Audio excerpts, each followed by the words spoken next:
Hello, everybody, and I'd like to welcome you to a new talk or conversation between Mr. Andrew Judd and myself, Stefan Nuetzel.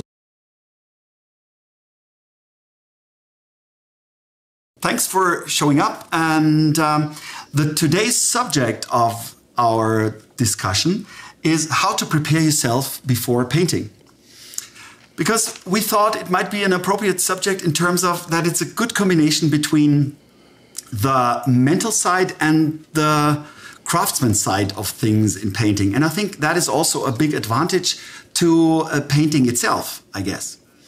And there's no need for me to introduce my good old friend, Andrew James Judd, and thank you for joining me. Thank you, Stefan. I'm doing great. Yeah, thanks. It's really great to see you. And yeah, happy to talk about the subject because it's a subject I think that an artist at any level, whether you're a beginner or you're an advanced painter, it's a subject that we all have to deal with. You know, how do you actually put yourself into the right mental framework, and how do you get yourself ready to paint? I mean, it seems like well, you just walk into your studio and away you go, but it's really not that. There's so much preparation that you do, sometimes subconsciously, I think, and you don't really think about it. But if you have a process or a routine that you can follow to get yourself into the mood or the mode or whatever you want to call it, to make your painting day positive and energetic, because that is reflected in your work. So it's a really good subject, and yeah, this should be fun. And just starting right from the beginning, did that whole process of starting and preparing yourself change throughout the years with you? Yeah, I think it has actually quite dramatically when I think back. There are some things that have remained constant for me, and probably for you too. I do spend quite a bit of time thinking about what it is I want to paint, or trying to be inspired to paint, if that makes any sense. I mean, there's so many things that you can paint. There's so many things that we can draw and paint, and it's unlimited, really. But what is it that you want to paint? You know, what gets you going? What gets you excited? Going into, for example, a live painting session, if you're working with a model or with other artists around you, that sort of feels, there's a routine around that. You have to set up, you have to get your paints ready, you have to mentally prepare yourself, you start to focus on the model, while the model's getting ready, you're looking at lighting and all of those sorts of things. But before you even go there, what do you do ahead of time? So when I was in art college, I used to go to the Toronto Reference Library, which was a huge library here, the main library. And I would look through photo files, on different subjects. And this was when I had projects to do. And just see if there are any images that kind of pop out and, something that interests me. But I'd also be looking at other artists' works, because I am very much inspired by what other artists are doing. I love to see how they've resolved things. So in a way, sort of building an excitement for the project ahead of time. It's not just coming in and sitting down and it's not like making bacon and eggs. This is a process that you have to involve yourself emotionally as well as mentally and physically. Yeah. So how about you? Have things changed for you over time? Yeah, and there, I think maybe we talk first about the mental side, or getting in the right frame of mind. And the second part is also has become very crucial to me in terms of that I really on the technical side, I'd like to keep the things so simple that I can start immediately. We can talk about these things after that, but what you said is also what I'd like to add to that is, I think, and that is also something that I see with, for example, with the students quite often, is that it makes things easier if you're immersed most of the time in painting and the arts. So you're looking at paintings and you're you're in the flow of creation and getting inspired by these things. It's different from when you've got a daily job routine, and that differs so much from what you're actually doing. And then, going in the evening, going to the studio and just getting into that frame of mind is far more difficult than being always surrounded, like having a studio, for example, having all my paints and colors lying around, like having paintings on the wall, having catalogs, like you said. It creates a certain mood, and it's again, if you're surrounded with colleagues, or like when we painted together, it's so it's not only inspiring, that's obvious, but the other thing it drags you along in the whole process of doing it, because you see someone painting there, and you can't just pick your nose. You think, okay, I have to paint too. So you're not just procrastinating. It's just you do something because someone else sets a good example. Yeah, I think that's also a very good thing. That is also something that it is always a good advice to meet up with groups and paint in groups, in terms of that you're getting inspired by actual seeing other people paint. It happened to me with you. It was that changed completely my painting approach, in terms of that becomes also a dialogue between colleagues, going to the studio or painting together, sharing the models, and that's also something. Yeah, I think it's a really good point. I think when you're painting with other people, we learn by imitating. I mean, this starts in childhood. We play house and we push a ball around because someone else pushes a ball around, and we catch things because it's thrown at us. So when you're with colleagues and other artists, you learn by, it's osmosis in a way, but you learn by observing what others are doing. How do they set up? What angle is their board on? What kind of equipment are they carrying? Do they sit on a chair? Do they stand up? Are they sitting on the floor? I'm always fascinated, going to a drawing class and watching other people, and it's quite exciting. That energy is quite exciting because there's anticipation. It's sort of like you go into a movie theater and you buy your popcorn, and you've got your drink, and you have to watch a bunch of commercials, but you're sort of getting comfortable in your chair and anticipating what's going to happen. This big show is going to happen. And when there are other people around you, they're all doing the same kind of things. We learn by watching them. And I find the people who are very organized, those who have done it a number of times, they have a real routine. They're not even maybe even aware of how that looks to anyone else. But they have a routine. They come in, they set up their tripod or their stand or their board, and they're very precise in the way that they work. It may feel random, but in fact it's quite precise because it's what makes them feel comfortable. Sitting on the floor for me, like I would just go crazy because I can't sit on the floor very well. So, it's going to either be a chair or standing, and I like to stand because I find that I use my whole arm when I'm standing, as opposed to sort of getting into fiddly things, with just my wrist.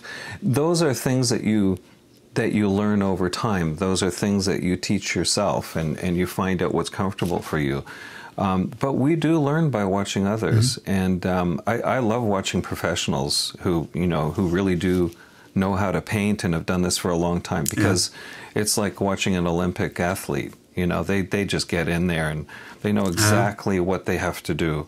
And you think that it looks very relaxed and very easy, and it's like I'm just going to get a couple of brushes out. But they're not just any brushes. It's really important to watch how other people work, because if you do, you'll learn something. Those are free lessons. You don't have to pay to watch someone else. Yeah, that's exactly. Yeah, I think I see it the same way like you do, and we've experienced that in Pöchlan when we attended the artist symposium there, because when we watched the Russian artists paint, it was like it was uncanny how brilliant they were technically and how they bashed out these huge formats. And I think one other aspect that adds to that, it's not only about the organization, and I think it also refers to the whole way the different works or the different the different works appear to someone is the character and the temperament of the artist. And it's so interesting because usually you don't see it. You only see the painting, the final painting on the wall, and you don't. Like I can guess when I go to the museum, I can guess that a certain artist has a certain temperament.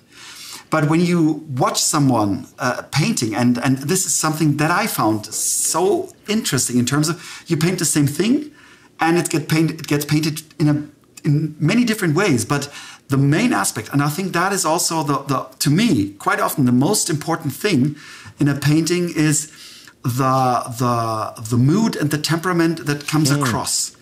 And if the artist and the body of work is so homogeneous that you can tell this is done, that is so done by this artist, and you can tell that's the way his structure is and his character is, and you can tell by his works. That is always something that I find intriguing in terms of that it's true and it's authentic. Yeah. And we're looking for that authenticity. Yeah, it's actually fascinating when you think about it, because there's some people who are very, I would say, pedantic, and very precise and very particular and very, they close down and they're into their own thing, their own space, and others who are more gregarious and they're more flamboyant and outgoing. And you can really see the difference in the end product, as you say. When you look at a painting, you're actually looking at the personality of the artist. It's not just the painting. You really can feel the energy that went into that work. Painting with you, for example, there was always a lot of great energy and great enthusiasm, and your brushes are flying. It's really fabulous to watch and be near that kind of energy, because it drives you. It gives you permission to do the same thing. It's sort of like, well, I actually don't have to be like really like this way. I can let go and I can play and I can get into this with some enthusiasm, and that energy it's infectious. It's a really great thing, and to that point, sometimes you'll go into an environment where, 2 or 3 people are having a really bad day and they're cursing and swearing and their stuff is falling on the ground. They drop stuff all over the place and their hair's not right and God knows, and the terps get spilled and those kind of things. They forgot the thing they really needed. Like one time I went to paint in a cafe, I forgot my brushes. It's like, how insane is that? I still did a painting with a little piece of rubber, but it's like, so if you're not prepared, it's one thing to prepare yourself, but then you are affected by the way other people are prepared as well.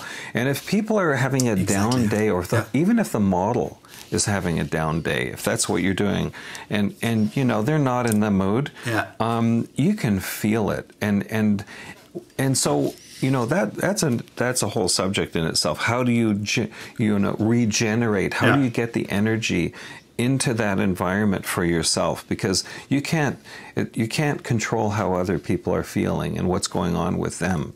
You do need to separate yourself. If there's great energy, then you can use that energy. But if it's not great energy, I'm curious, how do you deal with a situation where everyone's just like, they're all feeling like crap and it's not going well? Is there a way that you pull yourself out of it other than sort of, getting into the vodka?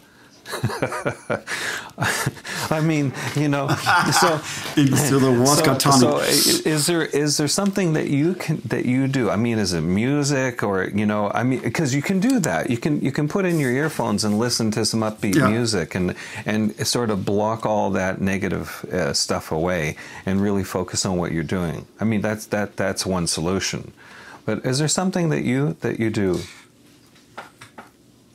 No, I think this is actually not really a topic of mine in terms of because usually it's on the one hand it's the students. When I've got the students and they have that bad energy, I'm not getting it's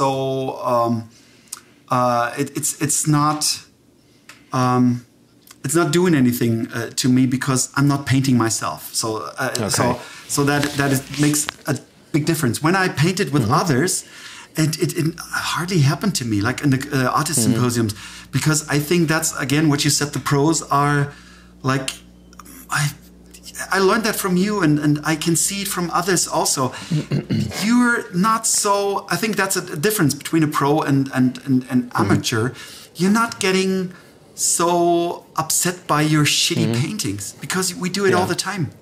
We always fuck up things. So you always ruin parts of your painting, and I'm not getting crazy about it. I'm not getting, because it's more playful, and during the whole process, I'm not judging that much.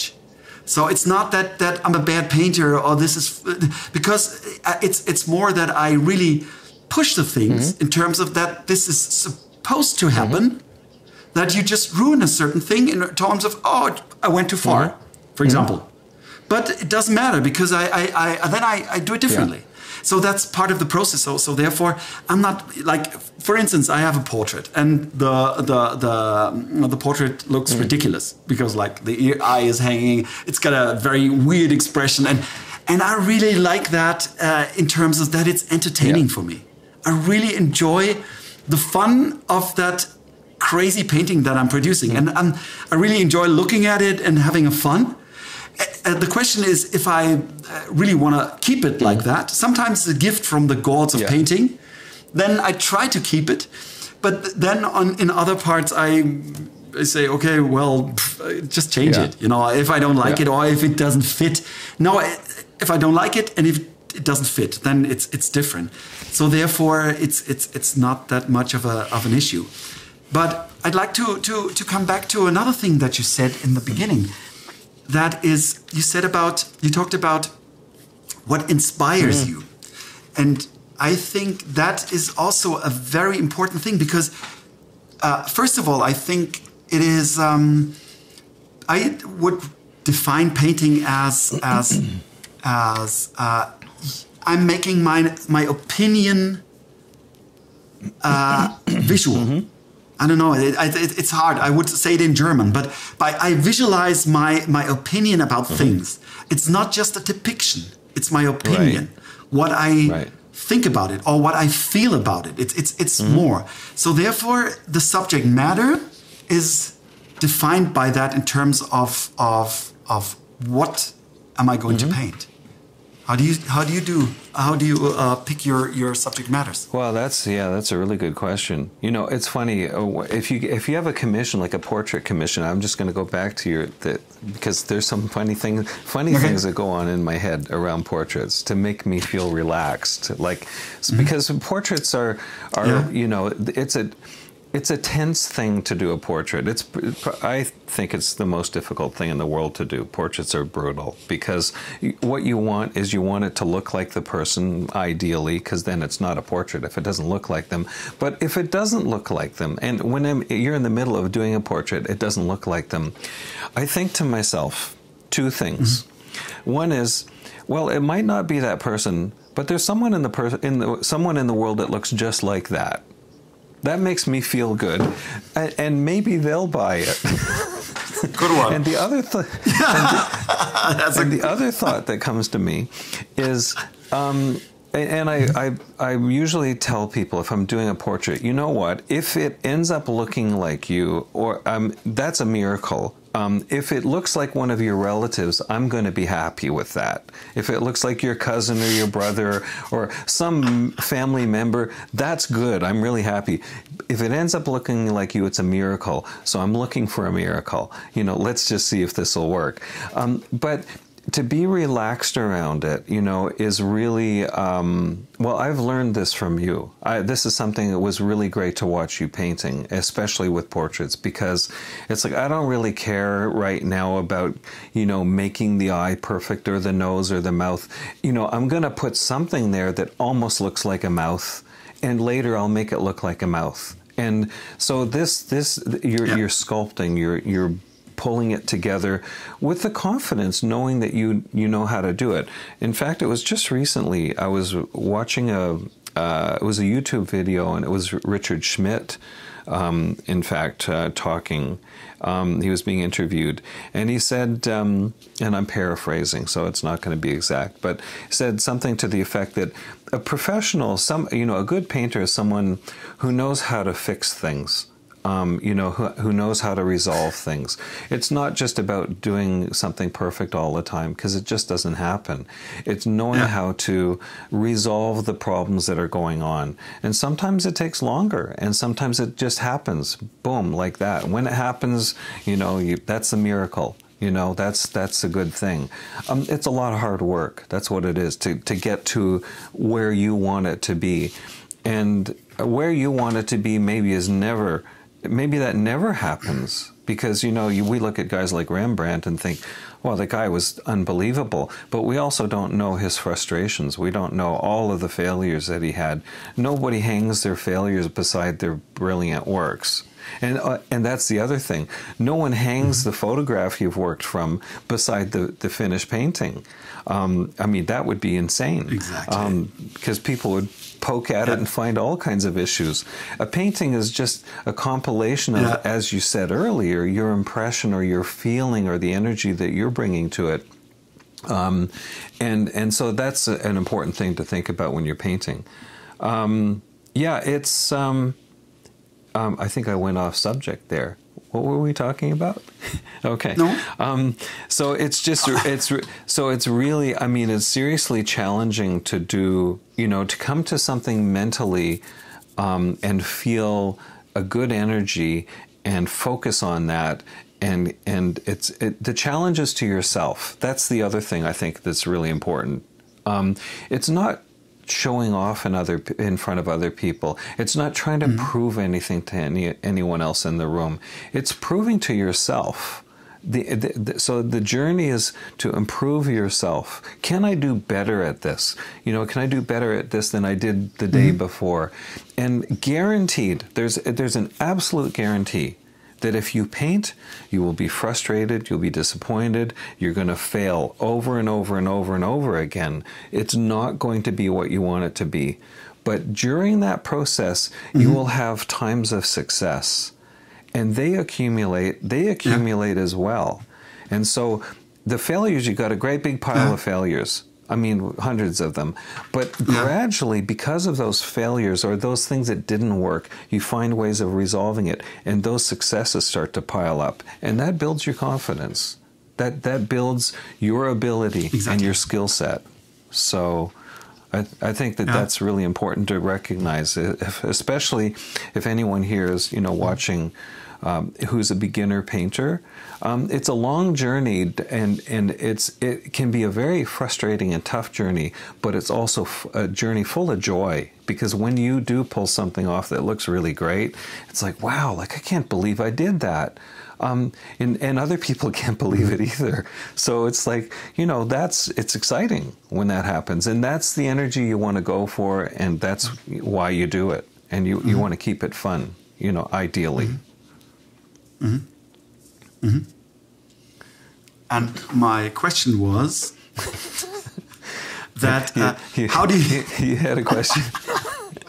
My question 15 minutes ago was... my question was, how do you find your inspiration in motives? What is is your aspect of what draws you to a motive, and what drives you in order to look for a certain subject matter, and what inspires you? It's just, maybe it's a really big subject, but I think it's also in the preparation phase. It is fairly crucial, I guess. Yeah. It's a super question. I used to spend, I think I mentioned before, I spent a lot of time in the library years ago when I was in art college, and I would look at photos and I would look at other artists' works.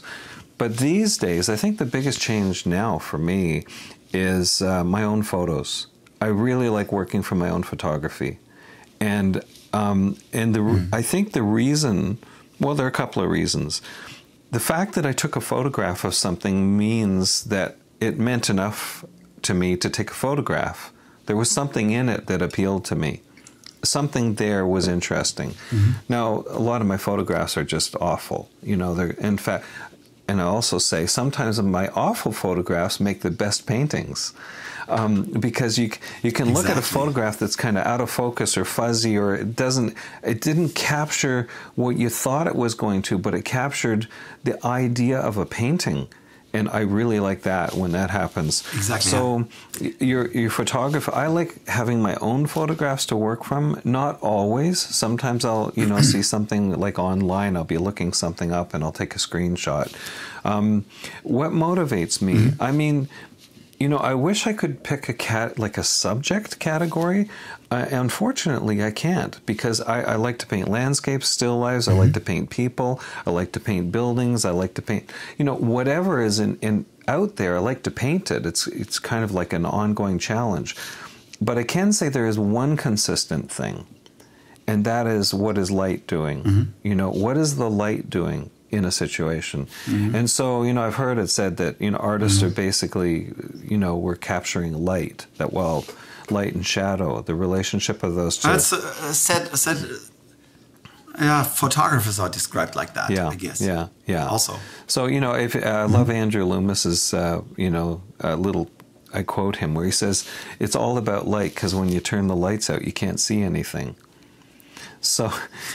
And so that's what we're doing. We're capturing light, but we're capturing the feeling that we get from what's happening with the light, and understanding that and trying to translate that into paint. So that's exciting. The idea of taking, paint tubes, which are full of different colors, and magically somehow or other transforming that, not magically, but, transforming that into something that looks three-dimensional or is appealing in some way. And that can even go to abstraction. Even abstract work can be very beautiful, because the play of colors and the sensations you get from that.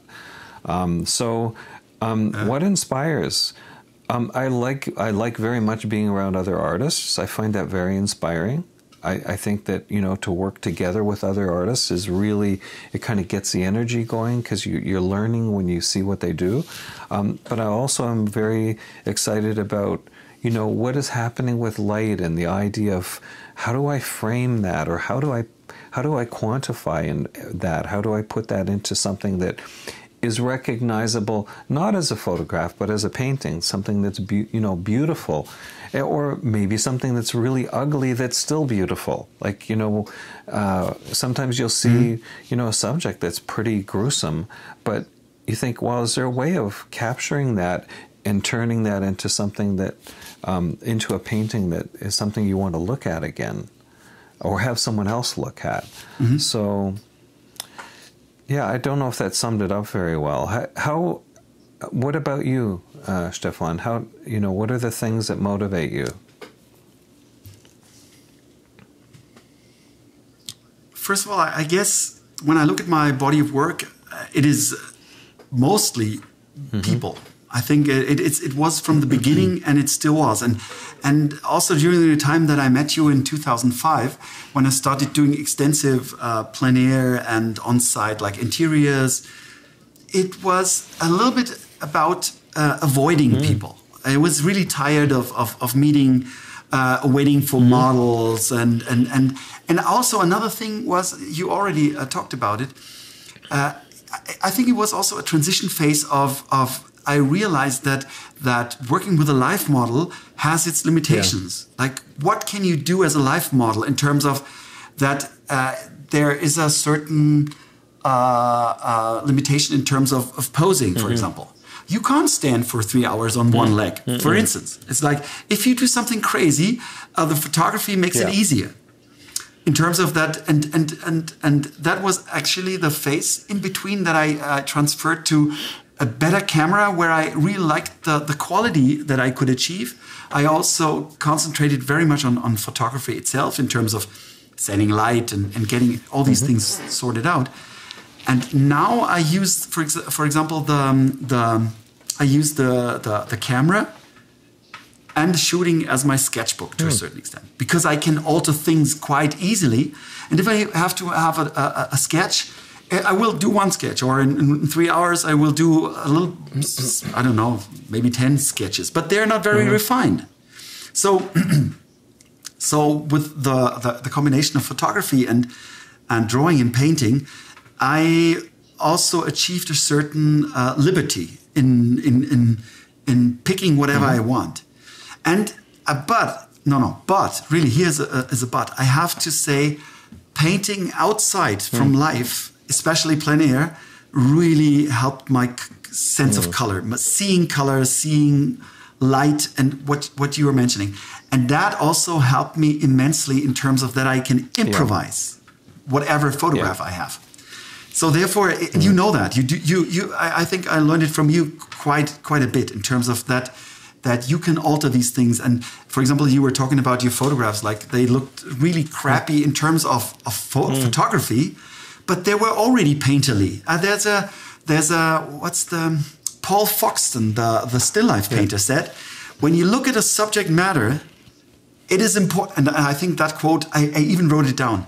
He said, when you look at a subject, the thing you want to paint, and it already looks like a painting, that's already very helpful. Yeah, sure is. So if you look at the photography, or it doesn't matter, it couldn't be real life. If you see lots of issues in terms of the values are not good, you don't have a clear focus, and all those things, then it gets really tricky in order to paint it. And that's what I'm striving for in terms of my reference material. But in general, I think to speak about a higher level of meaning, it is, I think I'm interested in life, how people are and how they react to one another and how they feel. And it's about a human, a genuine human interest. I think that's it. And in terms of relationships, in terms of how people feel, and that, I think, gets also that comes out of meeting people, like working with people.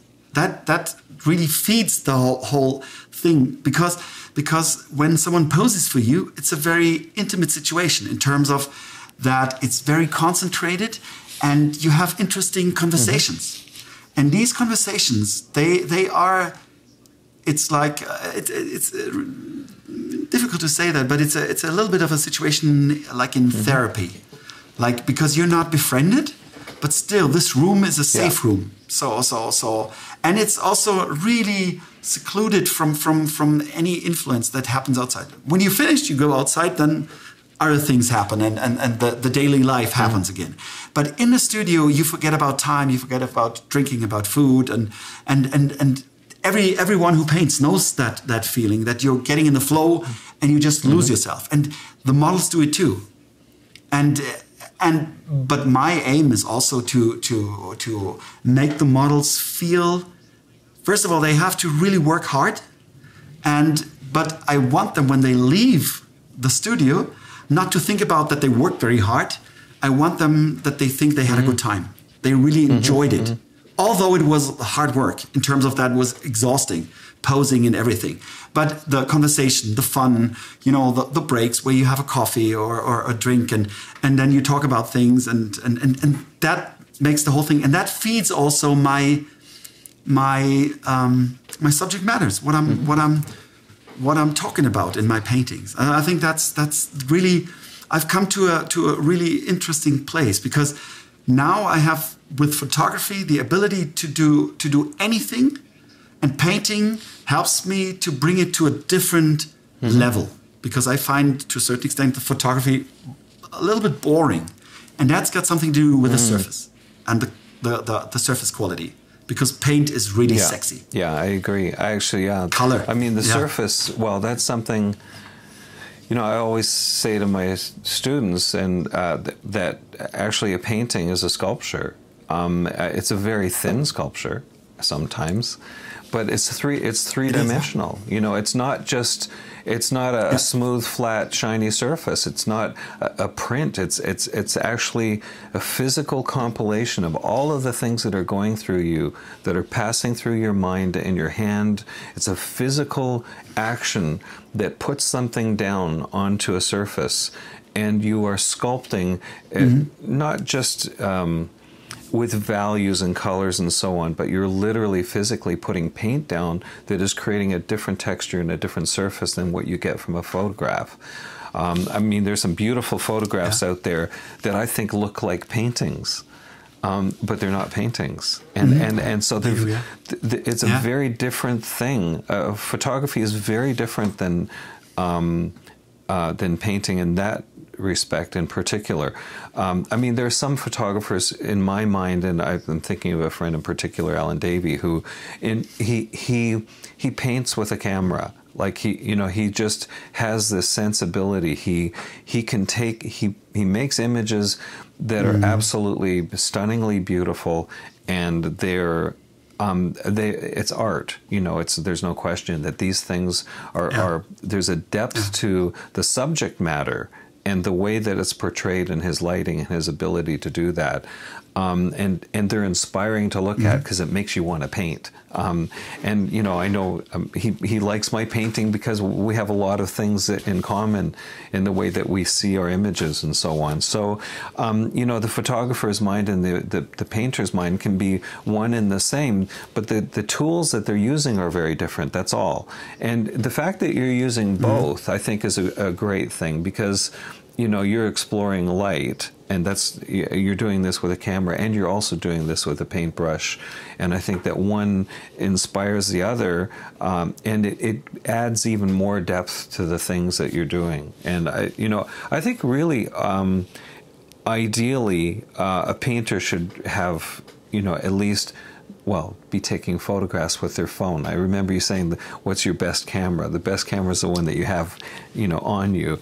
And so if you now the phones are amazing, you know, take photographs, take video even, of things that are exciting and interesting, because even with the videos, you can take out still shots and so on, things that are, and even if they're blurry, even if they're not great photos, it's something there is inspiring you, or maybe there's something there that you didn't even notice before. And I've found that sometimes I'll take a photo and zoom in on something. It's just a detail or a portion of the image that's exciting and interesting because of the way the light's hitting it, or the color that's happened, or whatever. So we're very fortunate to have these devices. I mean, we take them for granted. You know, we've got this amazing technology. We take it for granted. You think about, you know, our friend Leo, who goes out with film camera, with, you know, regular film, and you know, with the block out hood and so on, this big format camera, and carries that thing outdoors and takes these incredible photos. And again, they're pieces of art. His work is phenomenal, but he's thinking about the image. And that's the other thing. You can snap away and get a lot of information. But if you're a painter, or you're thinking about visual images, I suspect that you're probably trying to capture something a little bit more specific, or something that is, you know, intriguing to you. Like if you look at Anna Maria's work, for example, you know, with an iPhone. And the incredible imagery, the reflections of everything and so on. I mean, it's fascinating what's out there in front of us all the time, available to us, whether it's in the studio or whether it's, you know, outdoors or wherever you are. There's a lot of stuff going on around us. And what is important enough to paint? Like, you know, what is something that is worth putting onto a board or a canvas? Because we can't do it all. So I think it's important to think about your subject matter is one thing. And, you know, if you love people, or if you love a landscape or still life or whatever it is, think about that in your way. What is it about it that specifically interests you in that subject? Is it the relationship of, the model and that whole environment? Is it your relationship to nature? Is it, how do you feel when you're sitting in a cafe? I loved being in the cafes painting because I could feel the energy around me of people relaxing and reading and, sipping a glass of wine, and, there were businessmen chatting in the background. Like all of that stuff, it becomes part of the energy that goes into the work that you're doing. And I think it's really important to gather that energy. We talk about what's inspiring you and how do you prepare. Well, it's that energy. Yeah. Because it shows in every brushstroke. Yeah. Yeah. Yeah. And I think it is crucial to me that you're enthusiastic about something, that really something forces you to do it. It's not just, you shouldn't do it because you're bored or you don't have, I can do this or I can do that. But it has to be strong. To my liking, it has to be stronger in terms of that this is really kind of, you see it, or this is an urge to do it. That's the best. I think that's the best way it should be. But this is really hard to achieve in terms of, I know it from so many people that for example, for instance, you're interested in many different subject matters, but that you sometimes don't know which one or what kind of subject matter influences you the most or makes you to want to paint it. But I think to a certain extent it's really again something, when you continue to work you reach that point. I think it's if you just, because then sometimes I realize there are certain things that I'm not so interested anymore in it anymore, and so therefore it's always a flowing process, and also your creativity is if you're really genuinely creative, it's always a journey. Yeah. It's you're on the move, and there are new things, new inspirations, and so sometimes you've got artists who stick with their style their whole life and just evolve in very small increments, and others change quite often and get their references and inspirations from many different sides. So therefore, there are different temperaments here. But to come to the topic of the technical side of things, is there a certain routine for you in terms of are you prepared? Are your paints always prepared? How does a studio help you to do things, or you don't need these preparations? You just drag your stuff around and you go to India and you just you bash it out. How does it work for you?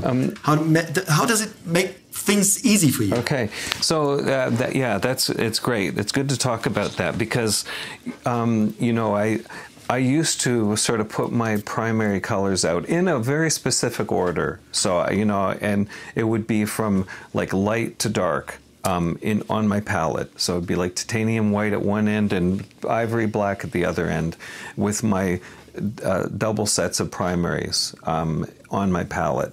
And especially plein air painting, I want to have my primary colors there because I don't know what I'm going to paint. So I want to have the whole keyboard. It's like having the whole piano in front of me. I don't know what I'm going to play, but something I'm going to play. I want to make sure all the keys are there because I don't want to miss some notes.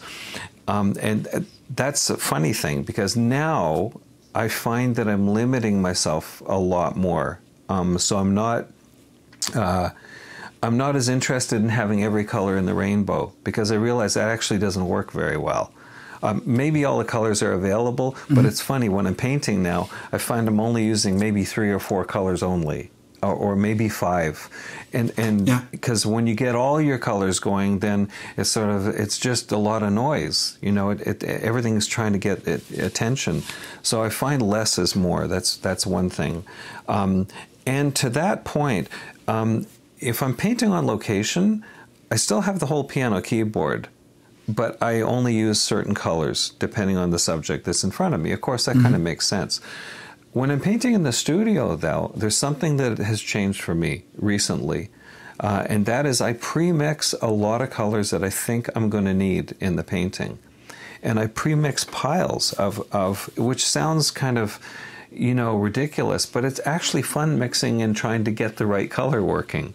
And I'll pre-mix, maybe 8 or 10 or even 15 different colors ahead of time.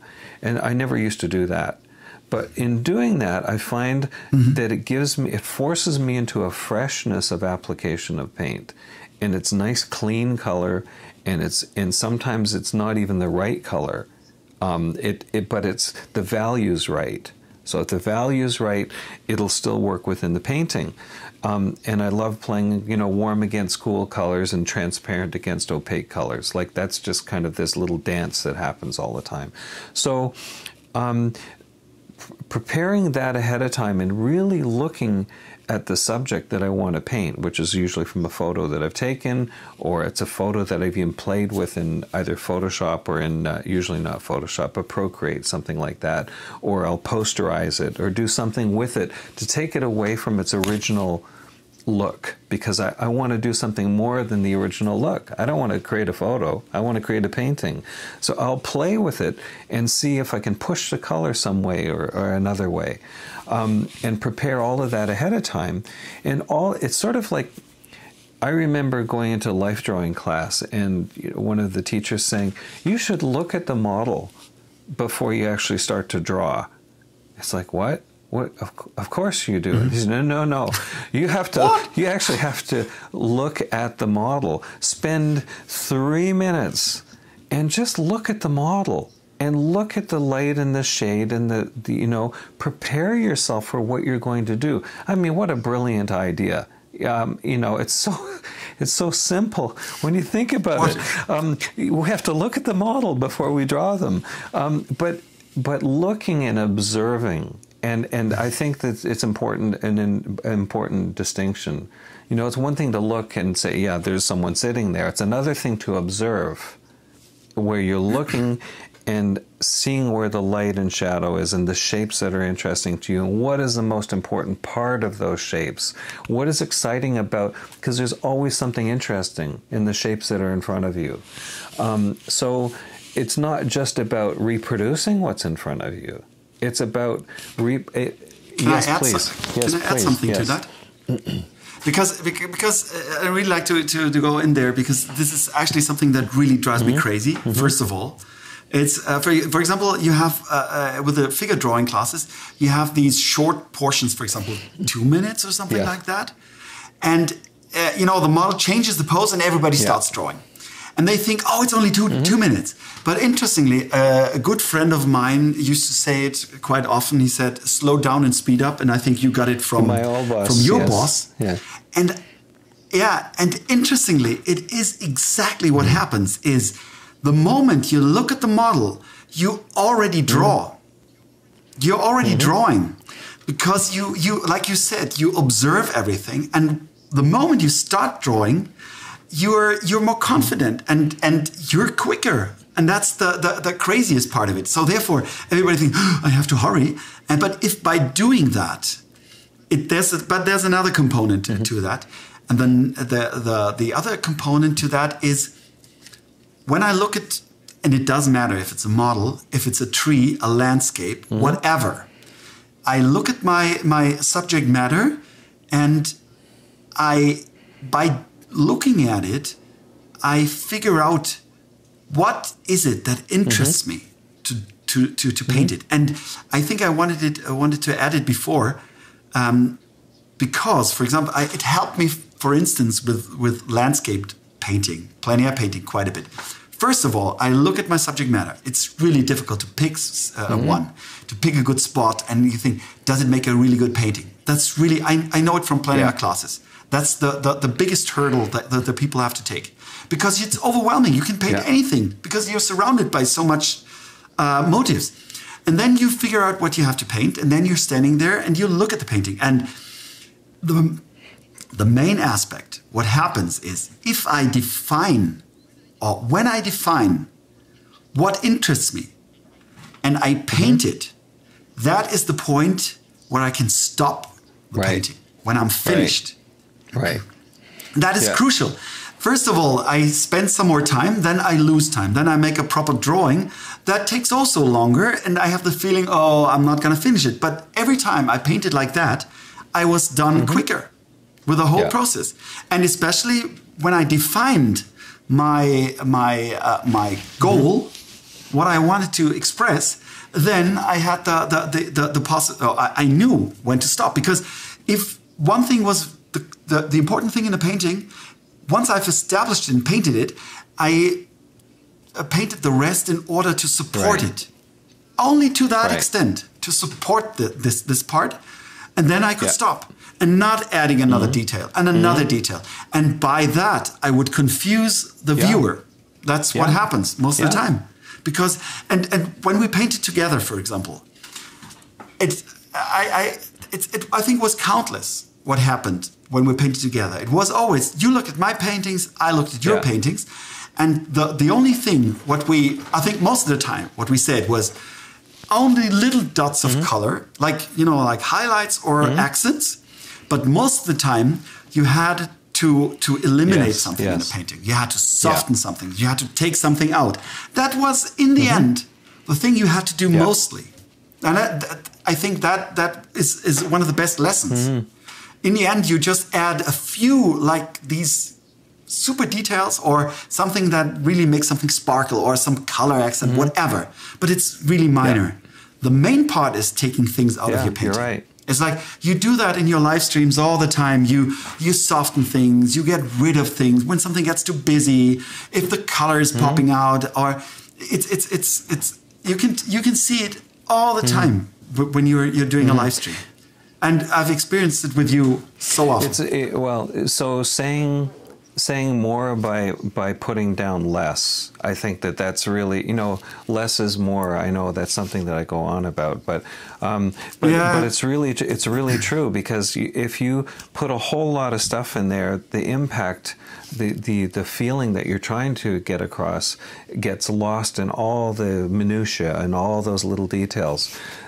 It's the first impression. It's amazing to go into a gallery, and you walk into a gallery where there's 20, 30 paintings on the wall, and 3 of them will stand out.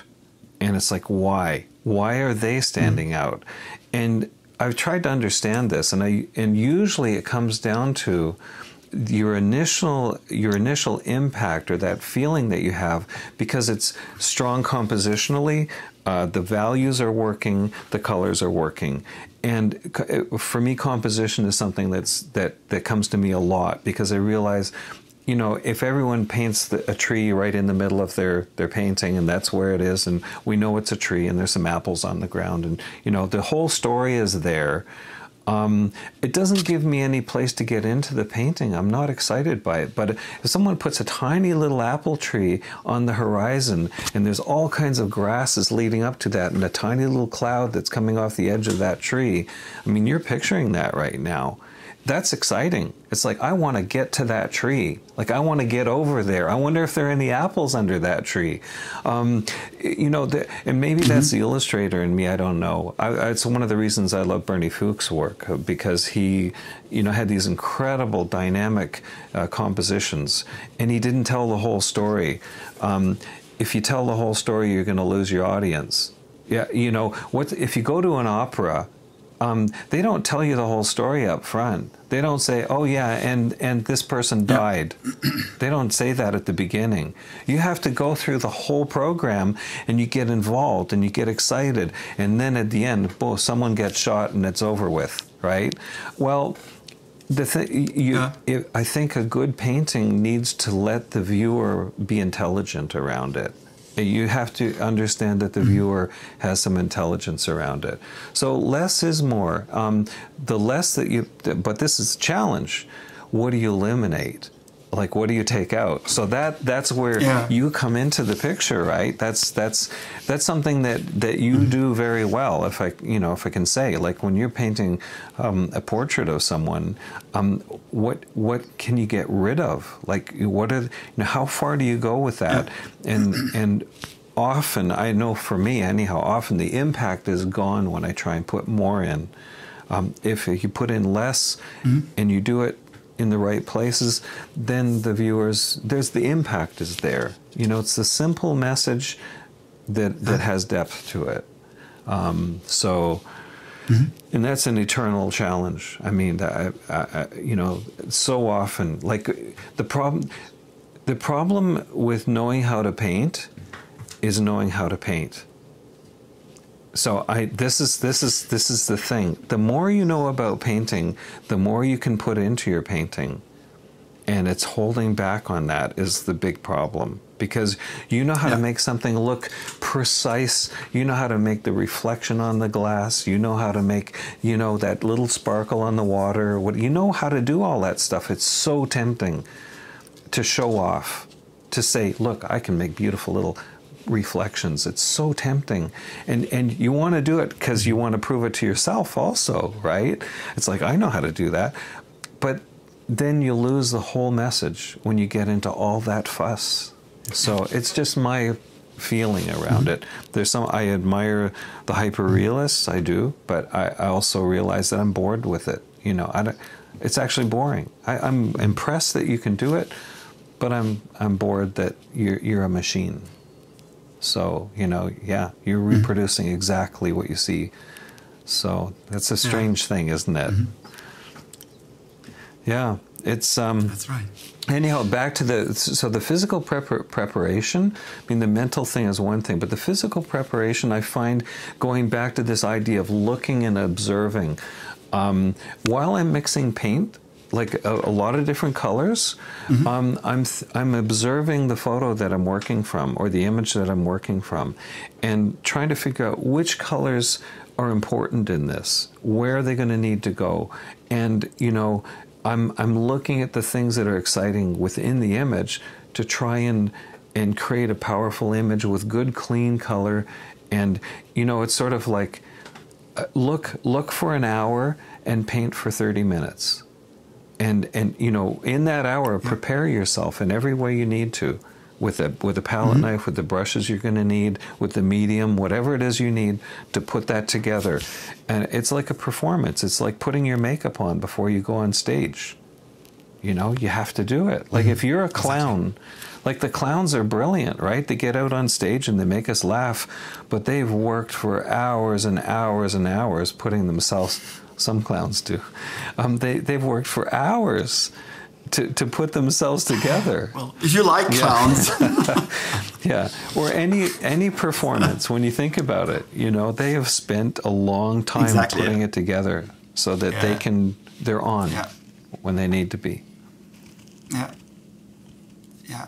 But what I realized is I think that what happened to me was my process was that I really worked on eliminating the blocks that are on the way to getting started.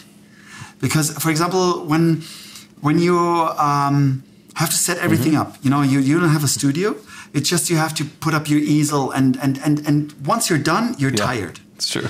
That is really a brutal block you have to face. So therefore, it is really crucial that everything is set up. And this has changed throughout the years. That I have everything prepared. I go to the studio, I grab the brush, I can continue to paint, and it's taking me minutes. Yeah. So it wasn't like that, because like for example, I had my brushes in the turps all the time. Then I had to get all the mud out of the brushes, and it took me a long time. Or when I cleaned the brushes, then they were clean, but I ruined them by cleaning. And after painting, it took me hours to clean them. So right now I'm putting them in oil. That's one thing. The other thing, my palette is always set up, and I just get rid of the dried paint. So it's just I can get started immediately. And so therefore the whole situation in the studio is therefore quite privileged. I know that. That's it's a treat. A lot of people don't know that. Don't have that. Yeah, it's a treat. And it is advisable to have at least a little corner where you can keep your stuff and be ready. I think that is also. And another aspect is you paint, for example, you just said in the last stream that that the paint is so expensive, so you don't like to toss it. You just use it on your old boards, for example. So if you haven't seen that stream, go watch it. And because when you paint with expensive colors, for instance, or it is important, or like very expensive canvas and large canvases, like expensive watercolor paper. It's everything is to a certain extent, when you go to the art supply store, it's quite expensive. So therefore, when you're standing in front of the easel, you have to forget about it. And if you're a skimp on paint, it is not very good, because I think one of the mistakes I see from my students most of the time is that I always say that their surface is starving, because there's not enough paint in order to push around and in order to that something happens on the surface, because they start, like, okay, but then it gets more like, and that's also another thing that an American colleague said, you paint with paint, not with the brushes. Yeah. But most of the people just caress the canvases with a brush. Yeah. And I think also Richard Schmidt said it's called licking. Yeah. Like you paint over the same area over and over and over, and actually nothing happens. It's just nothing happens when you do that. It's just, it gets sometimes muddier, but actually sometimes not even that. Nothing happens. But and I think, to me, it has become crucial that I also trick myself in terms of getting started, having everything at hand, not worrying about the materials, because the materials are the vehicle. Yes. To me, I know, for instance, when I use a cheaper paint or more expensive paint, what these different kind of colors do. And so therefore, but I'm not thinking about, I pushed so much paint out of the tube and okay, this is €5 or €10 that is drying on my palette. So that's not a good. And I think this is really also something that I try to do in the studio, and it is, and that's also something that I'd like to share here. Is you have to create an environment where you feel comfortable. If it's warm, maybe you need a coffee, or you like a tea. You have a comfy seat where you can sit and look at your painting. The whole atmosphere has to be. If you like classical music, listen to classical music. If you like to hear to something else, listen to something else. It is crucial that you provide yourself with a good atmosphere in which you can work with. I think it should be as exciting. It should be as exciting as going out for dinner. Like you're going to meet your friends, and you're going to go. You don't know what you're going to order, but you have an idea that it's sushi or it's a great steakhouse or whatever, and you're anticipating the evening with friends and conversation. It should be that way with your painting. You should look forward to it. It's not something you should be afraid of. It's something that you should be anticipating and feeling good about. And back to this idea of paint. We're not staining the canvas. That's not what we're doing. We're not trying to create a stain. That's stuff that happens to your clothes. Yeah. The stains go on your clothes, not on your canvas. So you want to put real paint down because when you put it down, as you say, if it's thick enough, you can move it around. And you can always take it off again. That's what a palette knife does. It'll scrape away. That's not a problem.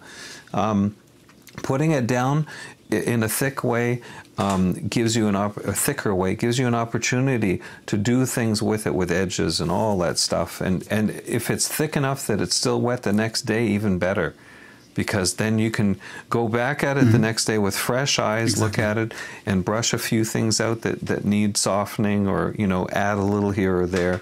Look at it like a meal that lasts for 3 days. When you go to a buffet, right? Can you imagine a buffet that's open for 3 days? And you can have breakfast one day, and you can have lunch the next day, and you can have dinner the next day, and you don't eat everything all at once. You enjoy the process of painting. Look forward to it. Energize yourself so that it's something. And you mentioned before setting up, right? If you have a place where things are set up, that's great. But even if you don't, even if you have to put all your stuff together and you're exhausted, by the time you set up your box and you know, your paints and everything's, and the clouds have changed, and the you know, the trees are blowing and the winds come.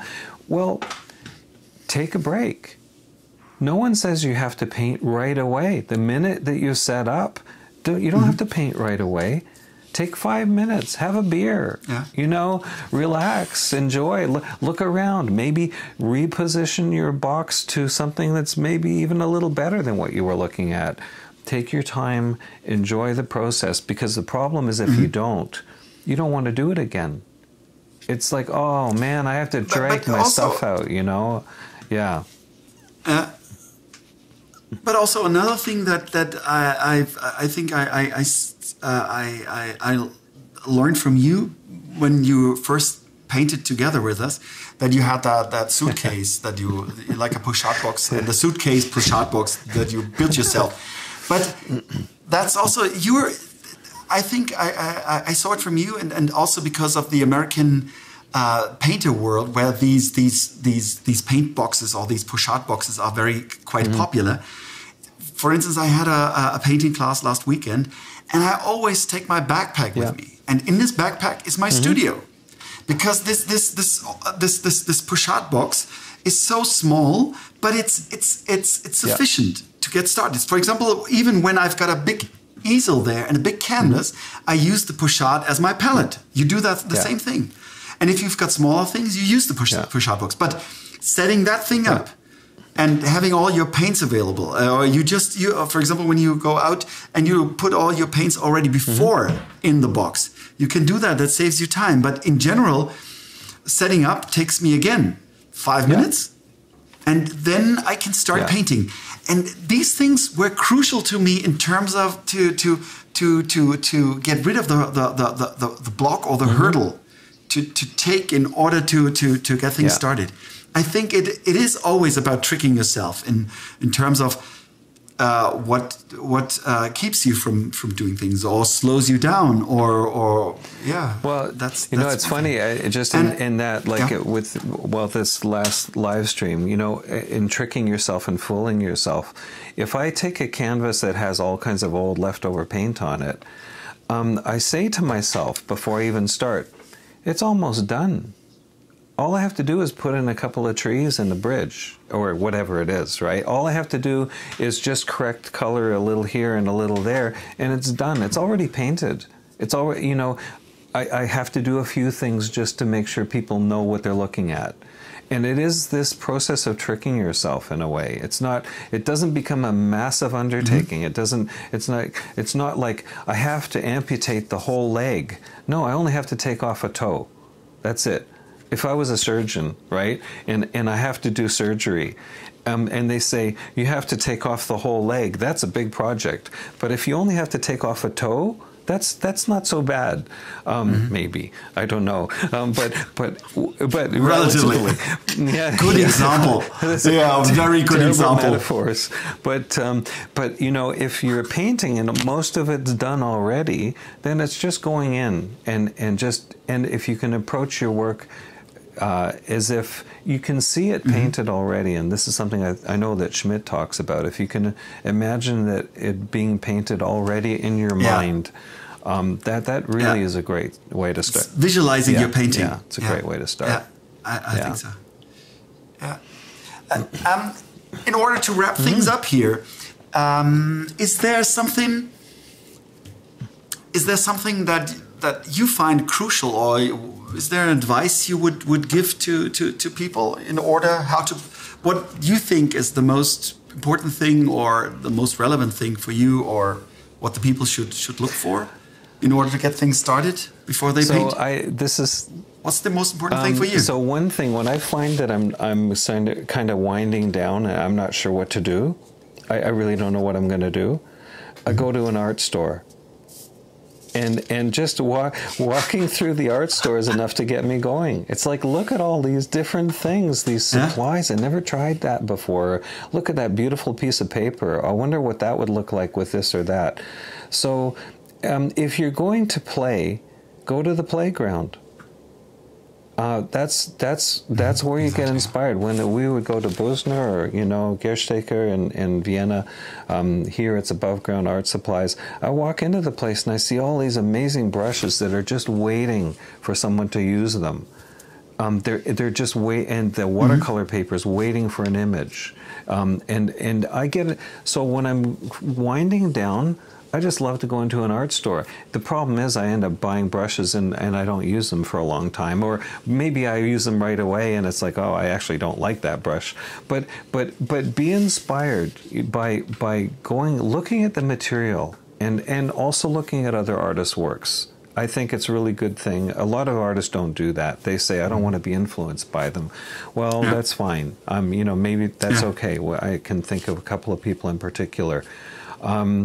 I think that it's important to be energized by looking at what others are doing and also thinking about the things that inspire you and going to an art store. For me, it's going to an art store. I know that sounds kind of weird, but it's like, it's sort of like, what does a chef do when they walk into a kitchen? They go to the market. They have a whole. They've got the vegetables. They've got some fruit. They've got the sugar and flour and baking powder and like the tools. Yeah. So the tools are all there. It's just whatever is in their imagination now they can create. And so I think it's a good thing to have good equipment if you can afford it.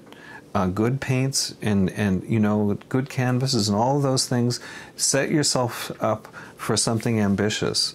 So that it's exciting. Because if it's not exciting to you, I can guarantee whatever you produce will not be exciting for anyone else. Exactly. Yeah, I think that's something that Robert Henry said. It is if the painter is not excited, the viewer will never be excited. And I think this is really crucial. This is crucial. And my advice would be, don't overthink your things, because that is kind of also something that really slows people down in terms of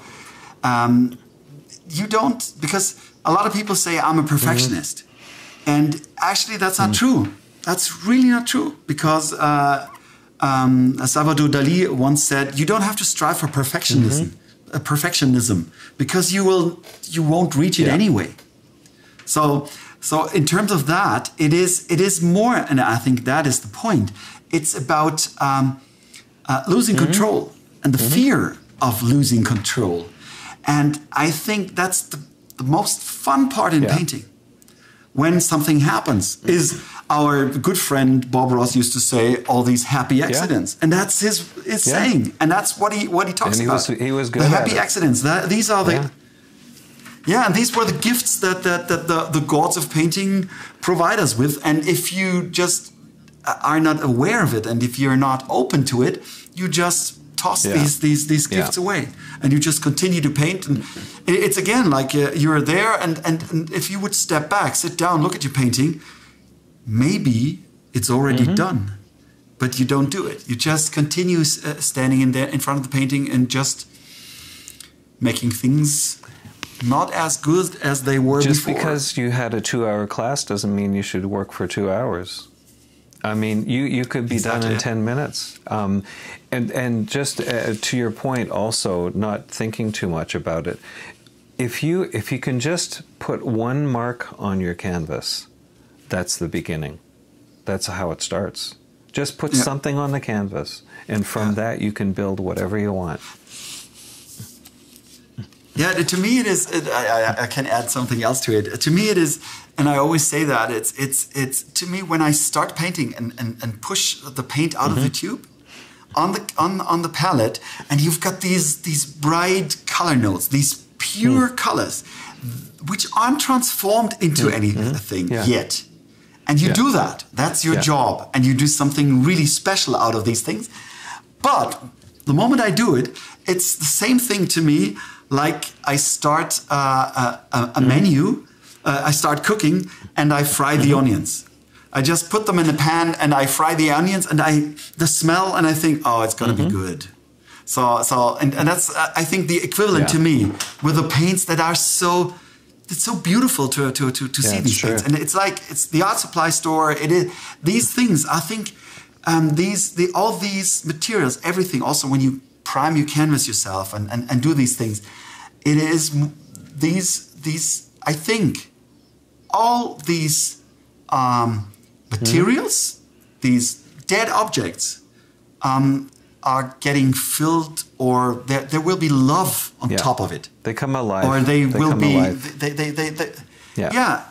No, not only alive. It's because it's the love for doing something. It's the love for paint, the love for the materials, it's the love for creating. And if you've got that, that's the excitement, and I think the love to, and whatever you paint. And I think it sounds a little bit kitschy. I don't know why I say it just right now, but I think it's true, because when I know people who are so into landscapes and they like to hike through landscapes, and they're standing on top of the mountain, and we painters are fortunate because we can paint our love for something. That's true.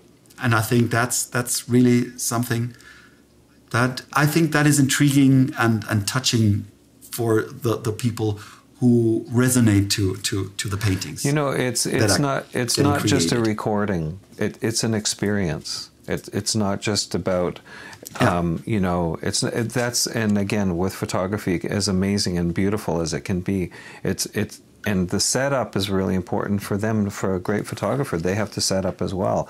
But for us, it translates into a physical interaction with what is in front of us over a period of time. It's not a click. It's actually many brush strokes, or palette knife strokes, or whatever. So it's an actual evolution over a period of time.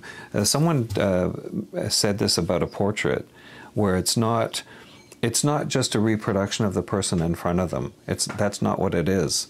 It's an evolution of a process in paint of over a period of time, and that can take, like, you know, an hour. It can take a month. It's an evolution, and so what you're doing is capturing time and putting it onto a canvas that other people can appreciate, and hopefully they can appreciate. Yeah. So it's And speaking of time, we're probably there. I thought we were gonna have a 15-minute conversation, and of course, this is you and me. Yeah, right. So, yes. So, Andrew, it was really quite interesting and really fun, like always, to talk to you, because it's so inspiring. I'd like to really thank you to that you joined me in this conversation, and probably we're going to continue with that, because we were already talking about so many things. Of subjects to cover. And so therefore, you can write us down in the comments if you'd like to hear more from us, or even if you're interested in certain subject matters we could cover. If you're interested in that, write in the comments down below, and we'll figure something out. And Stefan and I are always happy to talk about art and other things too. So so endlessly. So it would be great. Give us a thumbs up and subscribe if you haven't, and all of that stuff. Thank you for joining. And check out Andrew's channel. Check out Stefan's channel too. And we're this is the closest that we can get together without physically being in the same space, and it's just great that we are able to do this. I'm very thankful. Yeah. So thank you, Stefan, for suggesting this, and let's see if we can do more of this. Stay safe, Thanks, be well, Andrew. and have a great painting week.